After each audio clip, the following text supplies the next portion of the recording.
ठीक है जी। ठीक है जी। ठीक है जी। ठीक है जी। ठीक है जी।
द्वितीय भारत प्रशांत द्वीप समूह सहयोग मंच शिखर सम्मेलन का 14 देश जो मिलकर प्रशांत द्वीप समूह बनाते हैं वे हैं कुक आइलैंड्स, फिजी जहां पर पहला ऐसा शिखर सम्मेलन हुआ, Kiribati, Marshall Islands, Micronesia, Nauru, New, Palau, Papua New Guinea, Samoa, Solomon Islands, Tonga, Tuvalu और वनुआटू। और हम देख सकते हैं जयपुर के रांगबाग पैलेस से ये तस्वीरें जहां पर इन 14 देशों के प्रतिनिधि और उनका स्वागत करते हुए भारत के माननीय प्रधानमंत्री Shri Narendra Modi. This is the second summit of Forum for India-Pacific Islands Cooperation being held in the Pink City, Jaipur.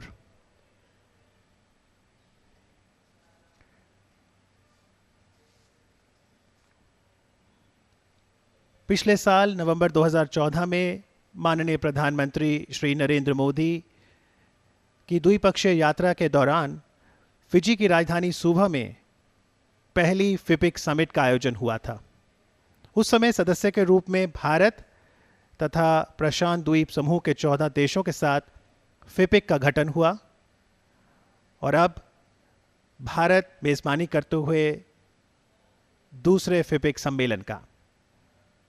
Group photograph Bharat के प्रधानमंत्री और प्रशांत द्वीप समूह के प्रतिनिधियों के बीच।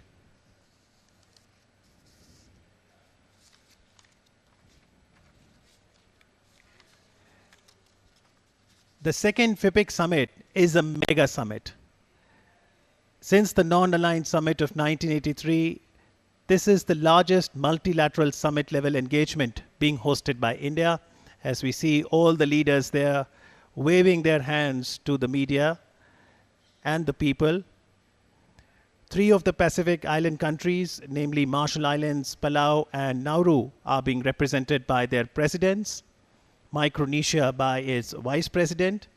6 Pacific Island nations have their prime minister in attendance for the second FIPIC summit. These 6 nations are Fiji, Niue, PNG, Samoa, Tuvalu and Vanuatu.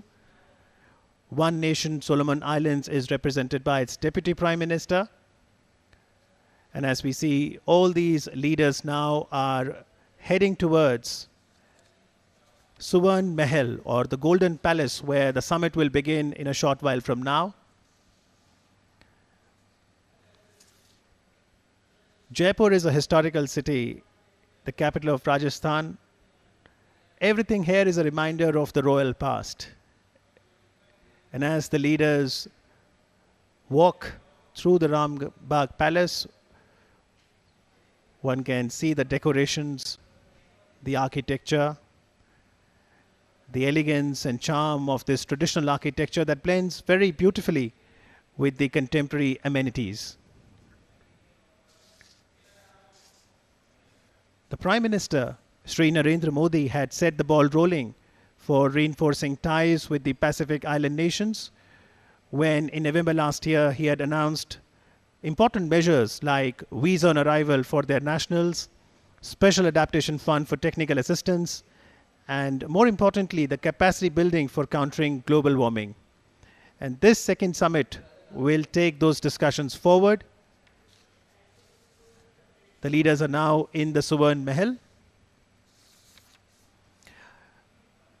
You can see the wall of this golden palace in damask, the huge mirrors. The ceiling have got the frescoes. Those are the chandeliers, which are 110 years old.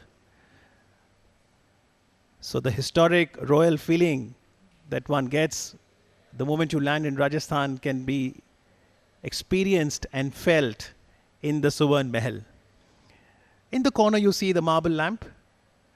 Usually light does not pass through the marble, but these are special marble lamps. And also see the shape of these marble lamps. It has the shape of a polo trophy because the erstwhile Maharajas of Rajasthan used to love the sport of polo. The Indian Prime Minister Shri Narendra Modi wants to strengthen bonds with the Pacific Island nations. To host you in India for the second summit of Forum of India Pacific Island Cooperation, FIPIC, as it is called now.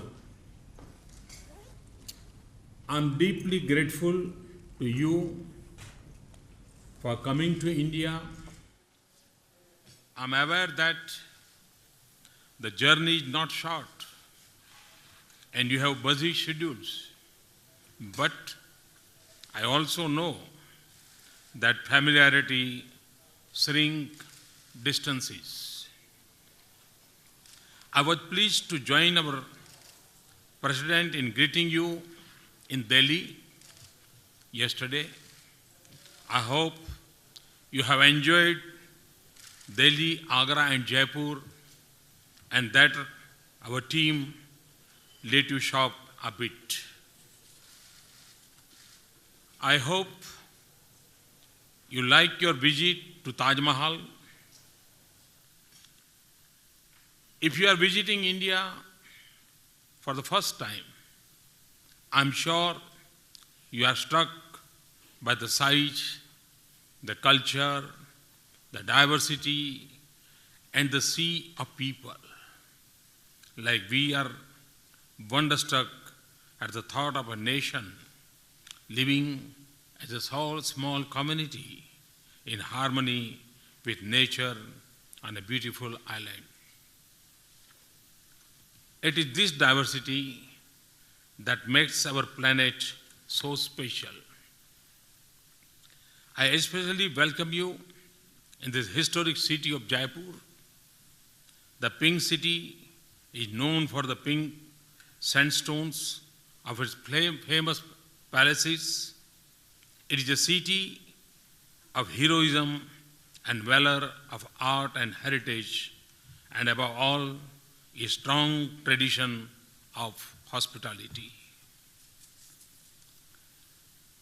I thank Chief Minister Srimati Vasundhara Raje for her generous support. This is the first regional summit that I am hosting in India. This is one will always remain very special for me. It is also special because India and Pacific Island countries are setting an example of partnership for this century.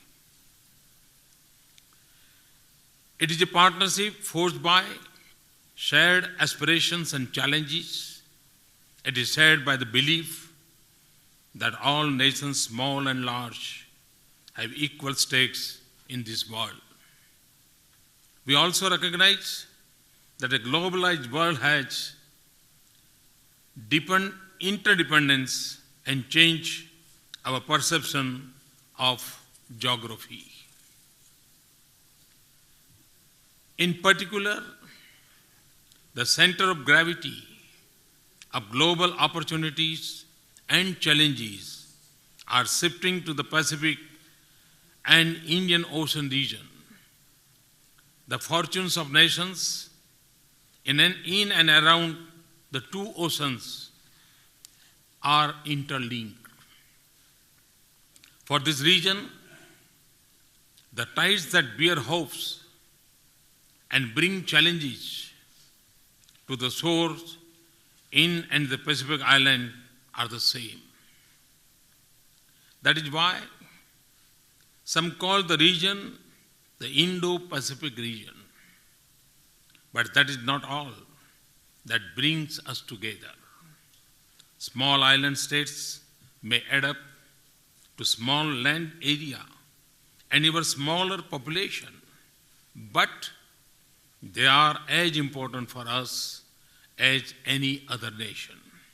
We have and will stand with you in international forums. It is with this sense of solidarity that we made the strongest contribution to the SEEDS conferences in Samoa last year, which led to the evolution of the Samoa pathway.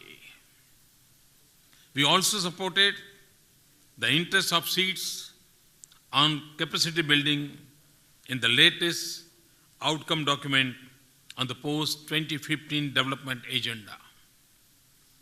India stands shoulder to shoulder with you for a dedicated seat for SEEDS is an expanded and reformed United Nations Security Council in both categories.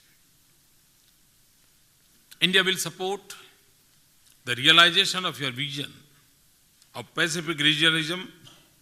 It is shining example of cooperative regionalism that should inspire others around the world. Excellencies, the world may see you a small island with modest populations. I see you as a large ocean states with a vast potential. Some of you have exclusive economic zones that are larger than the landmass and exclusive economic zone of India taken together. We are at the cusp of new era where oceans like space, will become important drivers of our economies. Their sustainable use can bring prosperity and give us clean energy, new medicines, and food security beyond just fisheries. Ocean is critical to India's future too. That is why, in the past year, I have focused a lot on ocean economy, both in India and international engagement. I see huge potential for our cooperation in this area.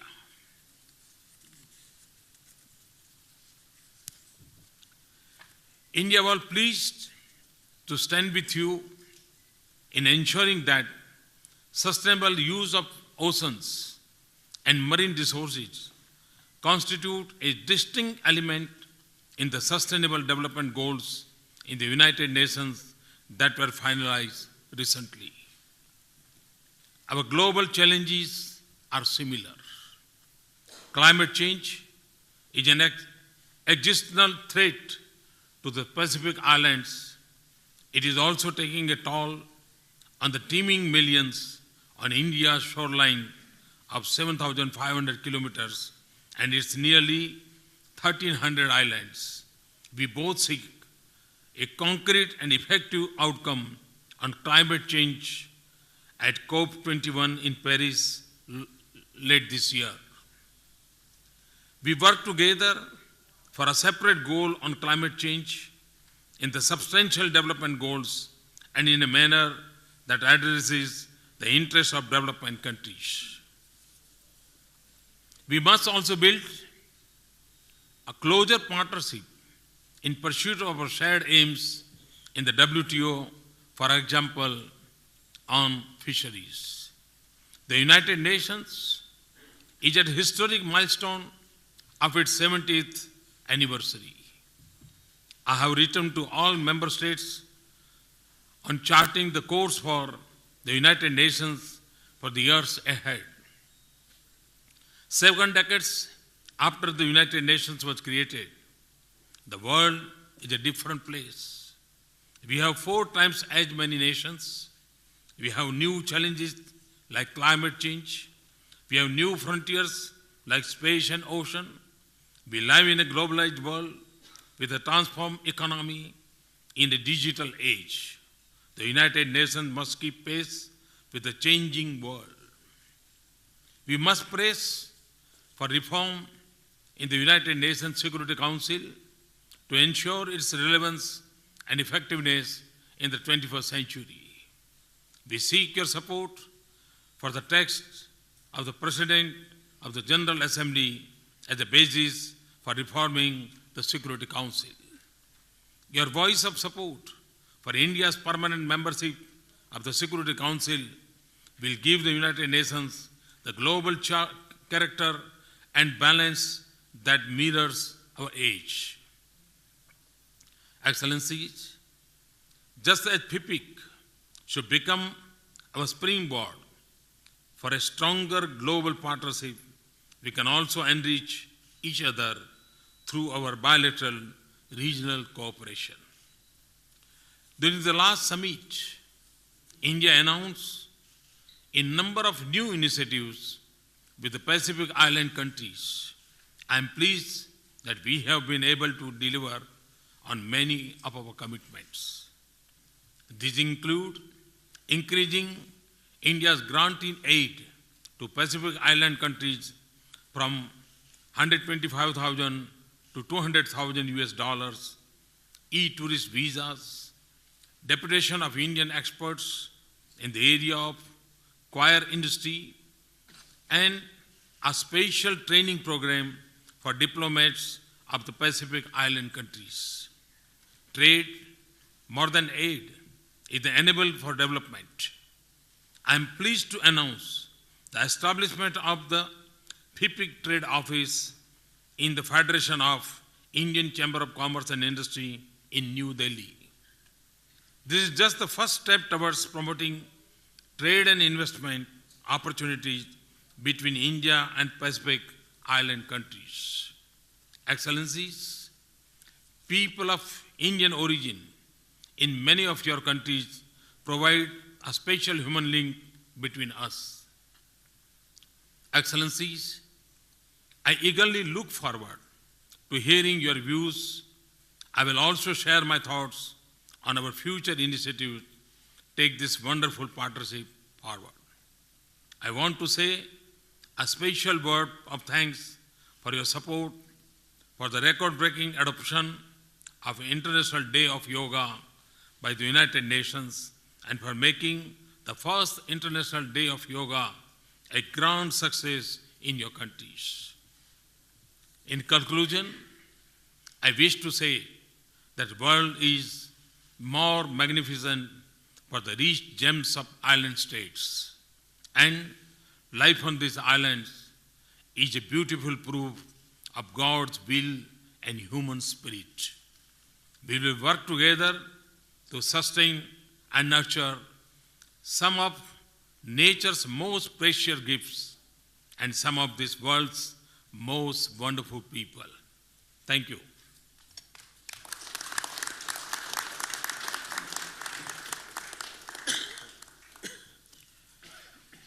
Excellencies, I would now call upon the heads of delegations to make the remarks in alphabetical orders, in protocol order of precedence.